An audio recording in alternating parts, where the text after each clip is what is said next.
बाईस तारीख को खोर शीराबाद इलाके में, पटन के इस इलाके में एक J&K बैंक ब्रांच को जो है कुछ नामालूम बंदूकबंदारों ने लूट लिया था। और वहाँ पे उनकी कोशिश थी कि वो और ज़्यादा इसमें जो है कैश वहाँ से लूट कर सकें, बट वहाँ पे जो बैंक ऑफिशियल्स थी उनकी होशियारी और प्रेजेंस ऑफ माइंड की वजह से वो जो डैमेज है वो मिनिमाइज हुआ। हमारी जो इनिशियल इन्वेस्टिगेशन थी और जो क्लूज़ हमको वहाँ से बरामद हुए थे, उसकी बिना पे हमने वहाँ पे जो इनकी गाड़ी वगैरह जो बरामद हुई उसकी छानबीन शुरू की और वहाँ से उनका चेसिस नंबर, इंजन नंबर वगैरह निकाल के, क्योंकि इस पर नंबर प्लेट्स जो है वो उन्होंने हटा दिए थे, वो डिटेल हमने ली और उसके बाद हमने फर्दर इसमें तफ्तीश शुरू की। इसी ट्रेल पे चलते हुए हमने कुछ सस्पेक्टेड एरियाज़ और ह्यूमन और टेक्निकल लिंक की बेसिस पे हमने सर्चेज शुरू की।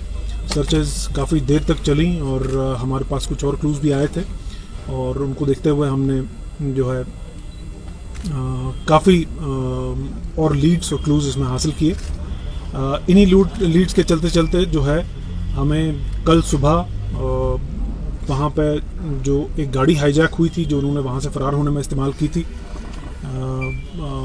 वो रिकवर हुई और साथ साथ वहाँ से जो 12 बोल राइफल भी स्नैच की गई थी वो भी रिकवर हुई। सर्च जो चल रही थी उसका एरिया जो है वो इनलार्ज करना पड़ा, उसको इनलार्ज किया गया और इनलार्ज करते ही उसमें हमारे पास जो है पीपीई किट्स जो डिस्कार्ड किए गए थे वो एक जगह से हमारे पास बरामद हुए। इन क्लूज़ के चलते ही हमने फिर अपनी जो एनालिसिस है, जो एनालिटिकल टीम है वो इस पर बिठाई और जो कांस्टेंट हमारी सर्चेस चल रही थी और कांस्टेंट हमारा एंडेवर चल रहा था, उसके नतीजे में हमको 23 और 24 यानी कल रात की दरमियानी रात में जो है हमारे पास कुछ क्लूज सामने आए, जिसकी बिना पे हमने रेड्स किए, कई जगह सर्चेस की और 3 लोग हमने जो है इसमें गिरफ्तार कर दिए हैं। मैं बताना चाहूँगा कि इसमें सबसे अव्वल तो जो लोग थे वहाँ पे शेरखुराबाद के, उनका रोल बड़ा जो है एक बहुत अच्छा रहा। उन्होंने इन लोगों को रोकने की भी कोशिश की, जबकि ये लोग आर्म्ड भी थे, कुछ वहाँ पे फायरिंग भी हुई थी। उसके बावजूद लोगों ने बहुत ज़्यादा बहादुरी का मुजाहरा किया और इनको रोकने की कोशिश की और इनके ऊपर पत्थर भी मारे, जिस वजह से हमें क्लूज़ लेने में भी आसानी हुई।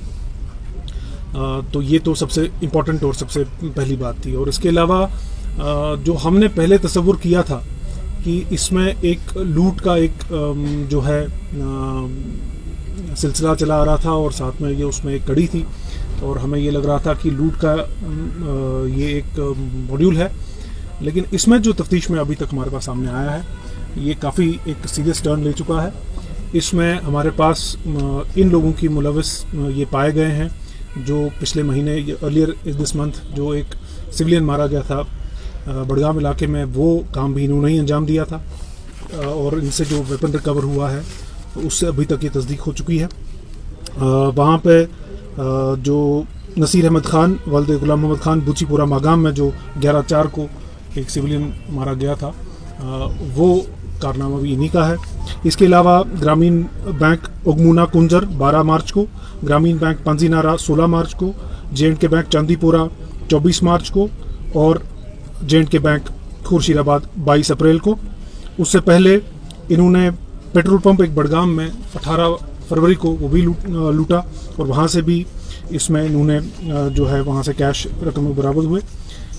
जो इनका मॉड्यूल है और जब हमने जो इनसे पिस्टल वगैरह वेपन्स रिकवर हुए हैं और जो इनसे एम्यूनेशन रिकवर हुआ है उसकी डिटेल हमने ली और जो डिस्क्लोजर सामने आया वो ये आया कि ये लश्कर तोयबा का एक मॉड्यूल था, जहाँ पे इन्होंने एक जो है डेजिग्नेटेड टेररिस्ट है लश्कर तोयबा का यूसुफ डार, जिसको इस कांट्रो के नाम से भी जानता है, और अबरार नदीम, इन दोनों के बेहस्ट पे इन्होंने ये सारे काम किए थे। और इनको ये बताया गया था कि ये कार्रवाई करने पे इनको तंजीम में पूरी तरह शामिल किया जाएगा। तो इस हिसाब से ये एक स्लीपर सेल था जो ऑपरेट कर रहा था। इसमें कुछ लिंक्स हमें बाकी दीगर अजला के भी मिले हैं, जिन पे अभी कार्रवाई और इन्वेस्टिगेशन जारी है।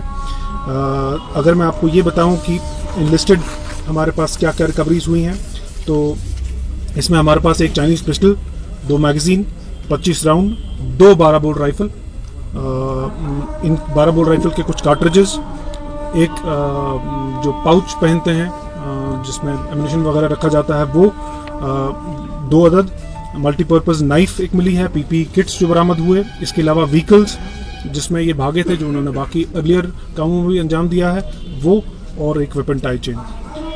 जो अरेस्टेड पर्सन हैं इनका नाम है निसार अहमद भट्ट, वालिद गुलाम मोहम्मद भट्ट, छान मोहल्ला सिंहपुरा, राहिल अहमद परे, बशीर अहमद परे, कनिहामा मागाम, और मोहम्मद आरिफ मीर, गुलाम मोहम्मद मीर, मजहामा मागाम। सर अभी ये चोर हम इनको कहेंगे मिलिटेंट? देखिए, ये डेफिनेटली एक मिलिटेंट मॉड्यूल था। जो हमने पहले ही कहा कि जो पहले हम तस्वुर कर रहे थे कि ये लुटेरे हैं बैंक के, लेकिन जो उनके सामने सरकत एक बहुत गिनौनी सामने आई है कि इन्होंने उस बात की ये जो है एडमिशन की है कि इन्होंने उस सिविलियन को वहाँ पे बूचीपुरा में मारा था।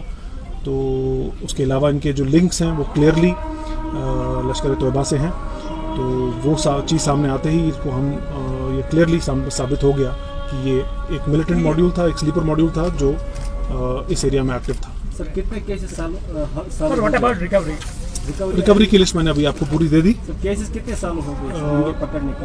तकरीबन 6 केसेस अभी तक जो हैं इन्वेस्टिगेशन जारी है। अभी आप बोलेंगे तकरीबन 6 केसेस जो हैं अभी तक सॉल्व हुए हैं, और रिकवरी इसमें अभी तक इन्होंने 24,500 रुपये कैश भी हमें इसमें बरामद हुआ है। बाकी कैश इन्होंने कुछ छोटे छोटे लश्कर के मॉड्यूल कहीं टीआरएफ के नाम से, कहीं किसी नाम से ये चलाने की कोशिश कर रहे थे, उनके लिए एक फाइनेंसिंग का भी एक मॉड्यूल जो इसमें लिंक है वो सामने आ रहा है, और इसकी फर्दर तफ्तीश के साथ आपको डिटेल्स दे दी जाएंगी। ये मॉड्यूल सर खाली नॉर्थ कश्मीर में वर्किंग था या बाकी कश्मीर में? मैंने पहले भी बोला आपको कि इसमें कुछ और अजला का भी नाम आ रहा है।